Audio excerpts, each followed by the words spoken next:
அரசியலில் குதித்த போது ரிமோட்டையும் டிவியையும் ஆக்ரோஷமாக உடைத்ததற்கு 6 ஆண்டுகளுக்கு பிறகு கமல்ஹாசன் விளக்கமளித்துள்ளது தஞ்சை மாவட்ட மக்களை மட்டுமல்ல தமிழக மக்களையே வியந்து பார்க்க வைத்துள்ளது. தான் வீசிய ரிமோட்டை வேறொருவன் தூக்கி கொண்டு போய்விட்டதாக கமல்ஹாசன் கூறியுள்ள நிலையில் அடடா காலம் கடந்து சொன்னாலும் ஆண்டவர் வெயிட்டான விளக்கமளித்துள்ளதாக பலரும் மெச்சிக்கொள்கின்றனர். அந்த கலைஞரின் மகனாக இருக்கக்கூடிய நான் சொல்லுகிறேன், தர்மம் தன் வாழ்வதனை சூது. I am not prepared to answer you. You are anti-Indian. முடிவு பண்ணிட்டீங்களா? யாருக்கு ஓட்டு போட போறீங்க? குடும்ப அரசியல்ங்கிற பேர்ல நாட்டையே குழி தோண்டி புதைச்சாங்களே அவங்களுக்கா? இல்ல நம்ம உரிமைக்காக போராடும் போது நம்மளை அடிச்சு துரத்தினாங்களே அவங்களுக்கா? நலத்திட்டங்கிற பேர்ல நிலத்தையே நாசமாக்கி நம்ம விவசாயிகளை அம்மனமாக்கி நாட்டையே தலகுனிய வச்சாங்களே அவங்களுக்கா? இல்ல கார்ப்பரேட் கைக்கூலியா மாறி பணத்துக்காக நம்ம மக்களையே சுட்டு கொண்டாங்களே அந்த அயோக்கிய அரசியல்வாதிகளுக்கா? யாருக்கு ஓட்டு போட போறீங்க? கடந்த 2018ஆம் ஆண்டு மக்கள் நீதி மய்யம் என்ற கட்சியை தொடங்கிய கமல்ஹாசன் வலதுமில்லை இடதுமில்லை நடுவில் இருப்பதுதான் மையத்தின் நோக்கம் என கூறி 2019ஆம் ஆண்டு நடந்த நாடாளுமன்ற தேர்தலில் முதலாக களமிறங்கினார். அந்த தேர்தலை சந்திப்பதற்காக அவர் வெளியிட்ட பிரச்சார வீடியோவை தற்போது பார்த்தாலும் ரட்சகன் திரைப்படத்தில் நாகார்ஜுனாவுக்கு நரம்பு புடைத்தது போல புடைக்கும். முகத்தில் அவ்வளவு ஆக்ரோஷத்துடன் ரிமோட்டை டிவியில் தூக்கி எறிந்து குடும்ப அரசியல்தான் வேண்டுமா அல்லது உரிமைக்காக போராடிய போது அடித்து துரத்தினார்களே அவர்கள் வேண்டுமா? நலத்திட்டம் என்ற பெயரில் விவசாயிகளை நிர்வாணமாய் ஓடவிட்டார்களே அவர்கள் வேண்டுமா? அல்லது கார்ப்பரேட் கைக்கூலிகளாக மாறியவர்கள் வேண்டுமா என பொங்கி எழுந்து கேள்வி கேட்ட கமல் குனிந்து கும்பிடாமல் நிமிர்ந்து ஓட்டு போடுங்கள் என வீரியத்தையும் வெளிப்படுத்தினார். அதன் விளைவாக அதிகபட்சமாக கோவையில் 11.6% வாக்குகளையும் திருப்பூரில் 5.6% வாக்குகளையும் வாங்கினார். ஆனால் ஒரு தொகுதியில் கூட வெற்றி கிடைக்கவில்லை.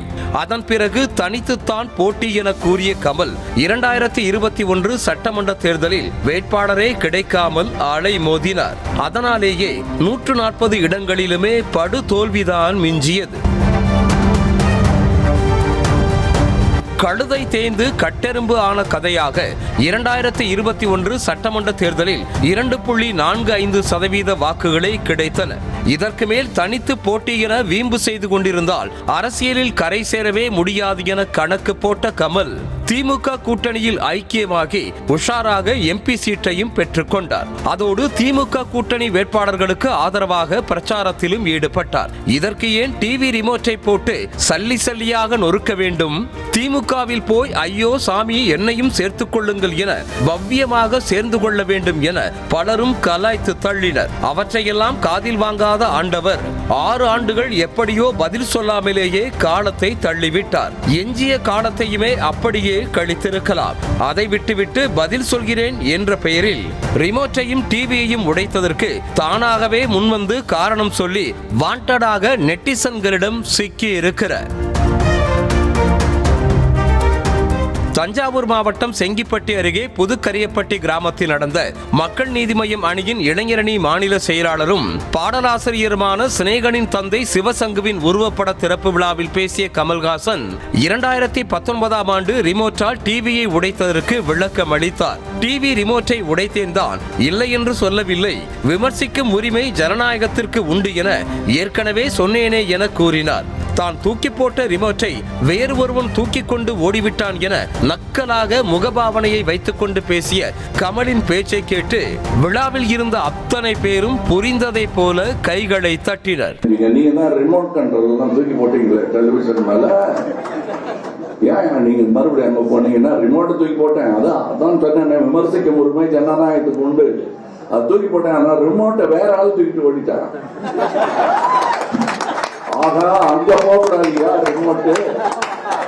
தூக்கி போட்ட ரிமோட்டை அப்படியே விடக்கூடாது, மாநிலத்தோடு தான் இருக்க வேண்டும், கல்வியே அப்படித்தான் இருக்க வேண்டும் என நினைக்கிறோம்.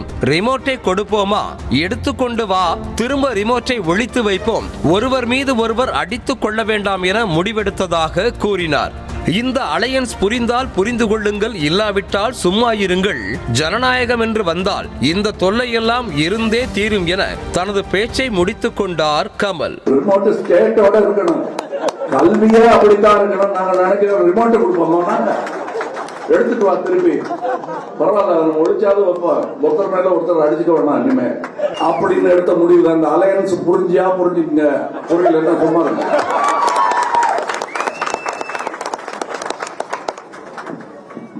ஜனநாயகம் அப்படின்னு வந்துருச்சுன்னா இந்த தொல்லைகள்லாம் இருந்தே தீரும், புரிந்து கொள்ளுங்க. அது வேண்டாம் நினைச்சா மாற்று அரசியல் என்பது பாசிசம், அது எங்களுக்கு வேண்டாம்.